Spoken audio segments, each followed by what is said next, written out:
Since you found the sport, you struggled to figure out how to train optimally. You tried different exercises, different routines, but there's always problems. You either can't recover quickly enough, so you end up having to skip workouts, or you just can't really notice much improvement on the arm wrestling table despite training so hard. You could spend around $100 on a paid arm wrestling routine, but you would just feel like you're kind of getting scammed and you're not even sure if it would be good. In the last 6 years, I've tried just about every way to train for arm wrestling to get as good as possible in the least amount of time. I tried making a bunch of my own routines. I tried Devon's 10s and 3s training, which he used to do back then.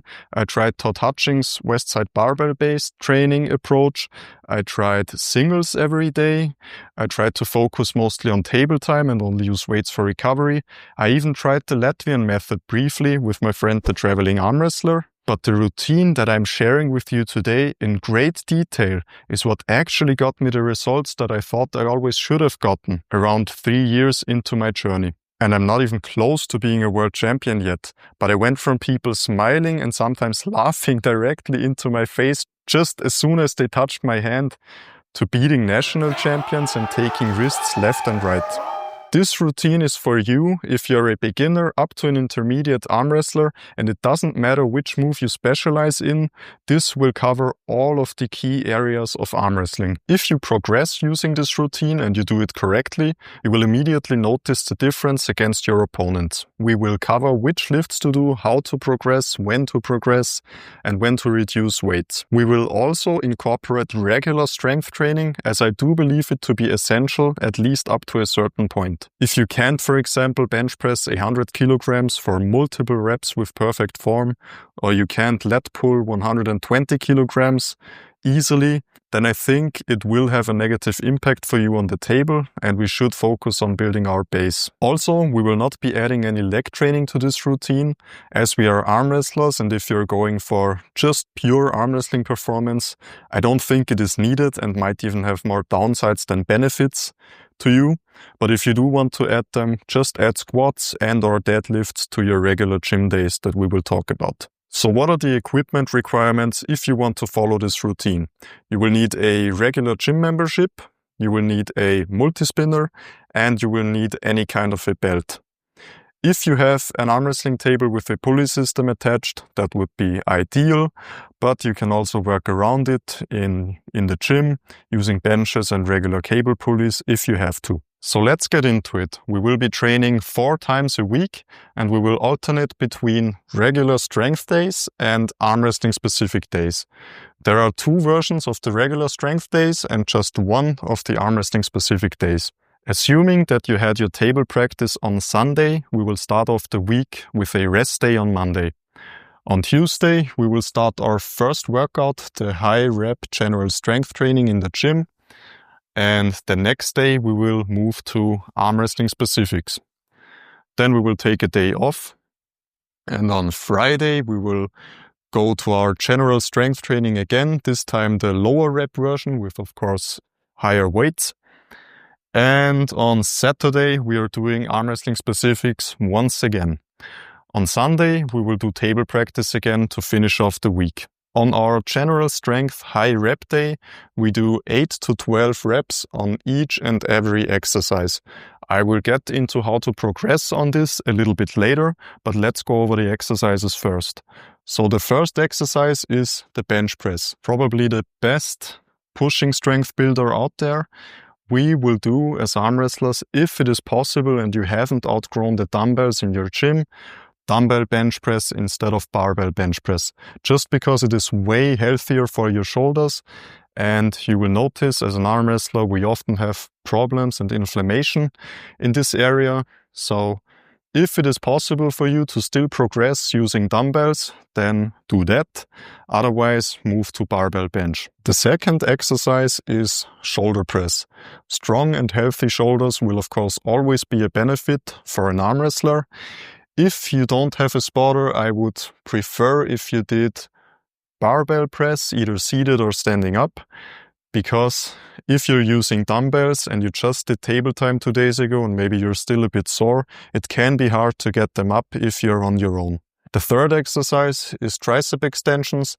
Now you can pick the exact variation you want to do. The important thing is just to get a good stretch in and to do full range of motion to balance out all of the pulling that we are going to be doing and to add some stabilization to our arm wrestling game. I would recommend skull crushers or maybe lying dumbbell extensions, but you can also use a cable, doesn't really matter. Just try to stay consistent. And that's already it for the pushing portion of our workout. We will move on to the pulling now, and the first exercise is going to be the lat pull-down machine.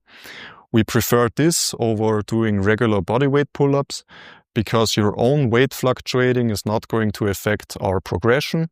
We will be using a neutral grip handle, just like we would be in an arm wrestling match, and we are going to do full range of motion on this exercise also. The next exercise, exercise number 5, is going to be the number 1 back strengthening exercise out there, probably, the bent over row. We will modify it a little bit for our arm wrestling purposes.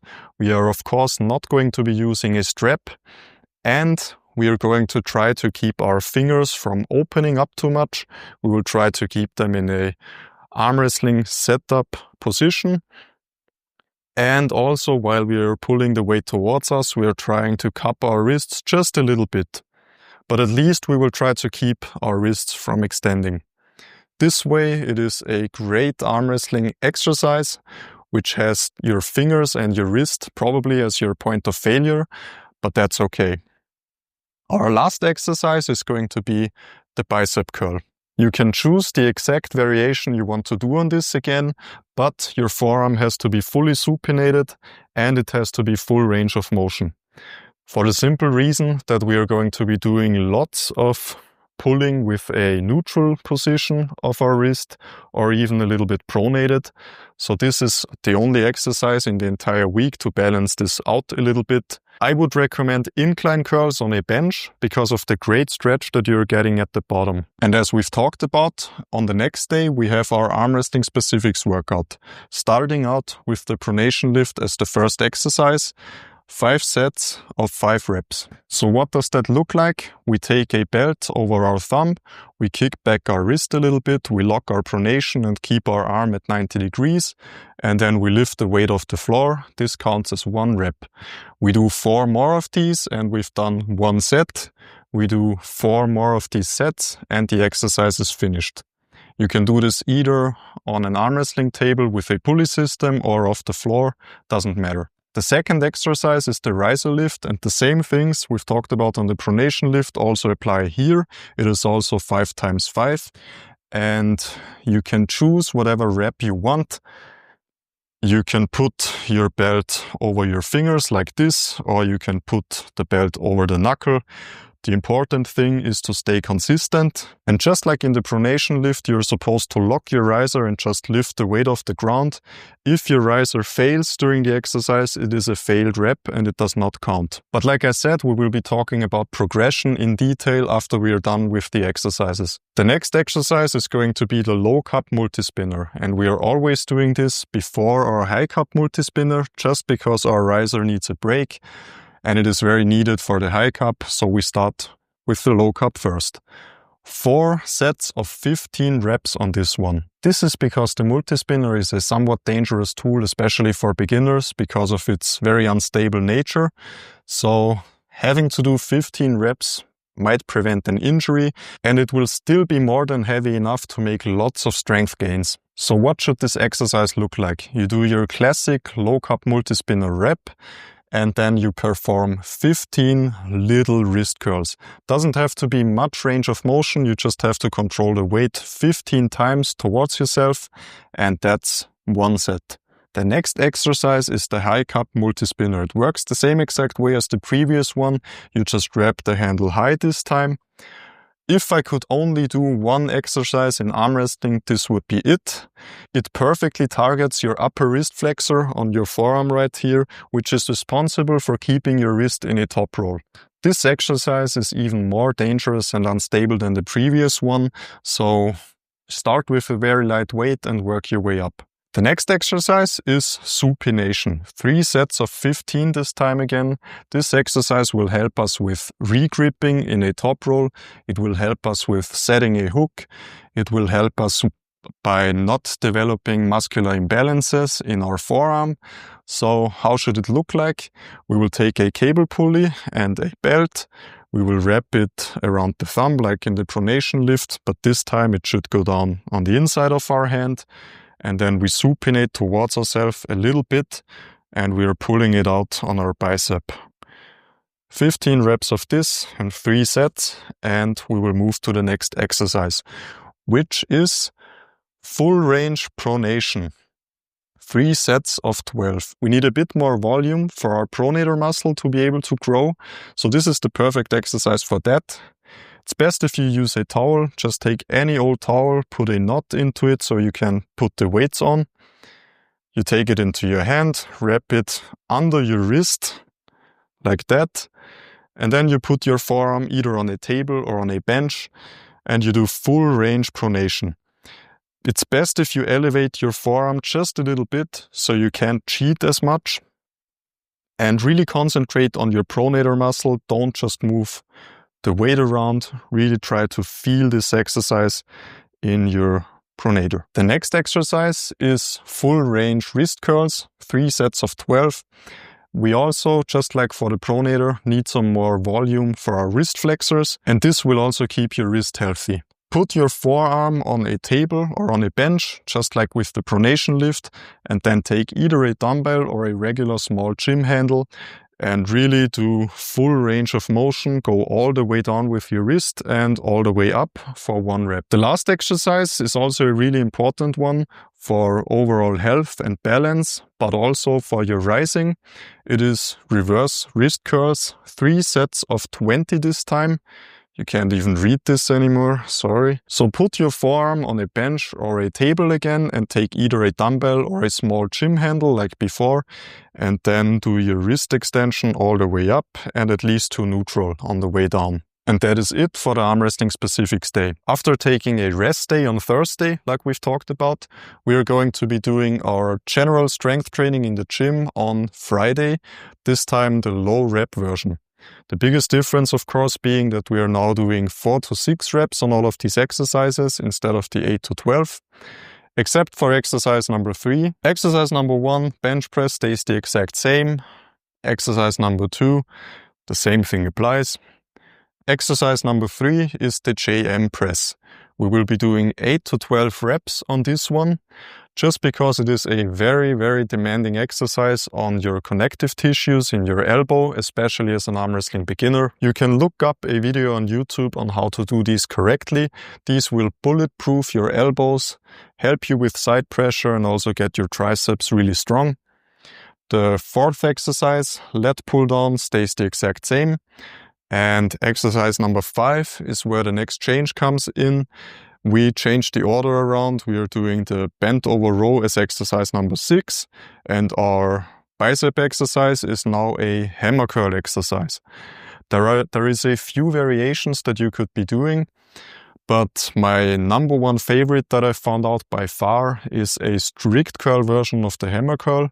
If you have a hammer curl bar available to you, you can do regular strict curls with this grip, and it is a great way not to cheat your progression like you would be doing on, for example, dumbbell hammer curls. You could just swing a little bit more, maybe you wouldn't even notice it, and trick yourself into thinking that you're getting stronger.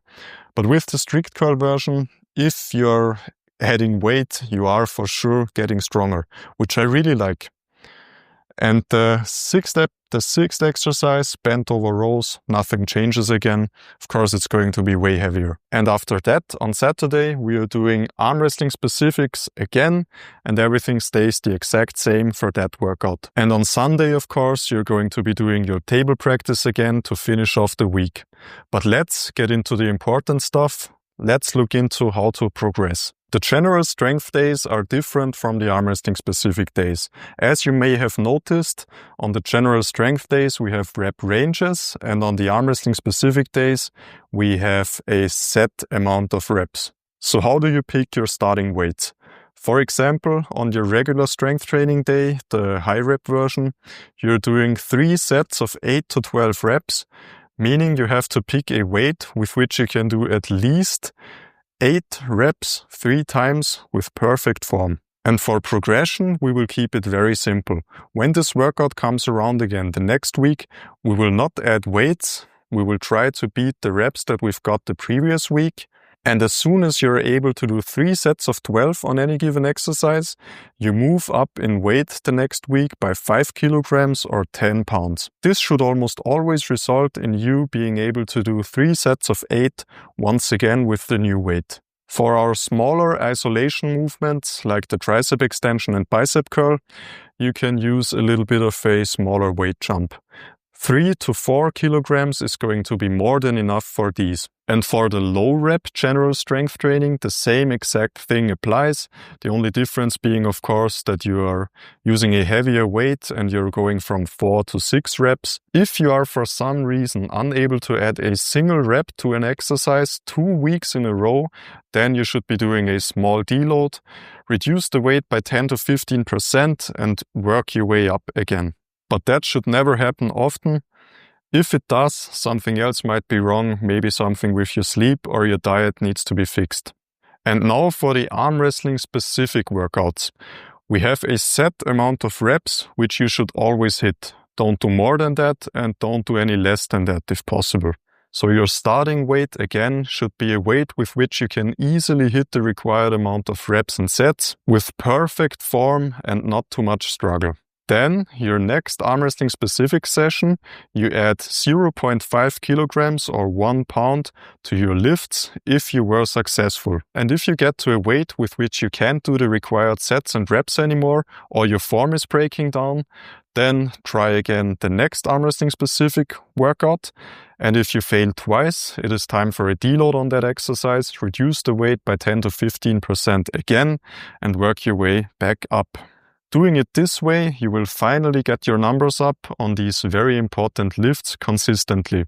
But there are still a couple of ways this program could fail. Number 1, by far, is going to be if you're pushing to failure too much. If you are forcing reps or you're counting reps where your form has gotten really bad, you're only cheating your own progress away. You have to always keep good form if you want this to work, and you have to be honest with yourself. If you fail or your form has gotten way too bad, then just try the exercise again the next time. And if it doesn't work again, then do a small reset. It will only help you. If you don't listen to this advice, this program will very quickly become way too much for you. You will have to skip workouts and you will not be making your desired progress. Number 2, this of course also applies to table time, maybe even more. If you get ripped open in table time and your workouts suffer for the next week, you're not making any progress. So please keep your training partners and yourself in check. Don't let yourself get ripped open and you will have way higher numbers in a few months. Because like I've said, table time is for practicing technique and not for destroying yourself. So tell your stronger opponents that they should go easy on you and don't go 100%. You should also not change this program around, and you should also avoid skipping days if you want it to be truly effective. If you absolutely feel like you have to skip a workout, maybe because you messed up in table practice and let your ego come out a little bit, then just turn the day you wanted to skip into a recovery blood flow workout by using maybe 10% of the weight, but still doing the exercises. And like I said, if you're still not making any progress, take a look into other factors like not getting enough sunlight, sleep, or your diet. I hope this helps you become a great arm wrestler.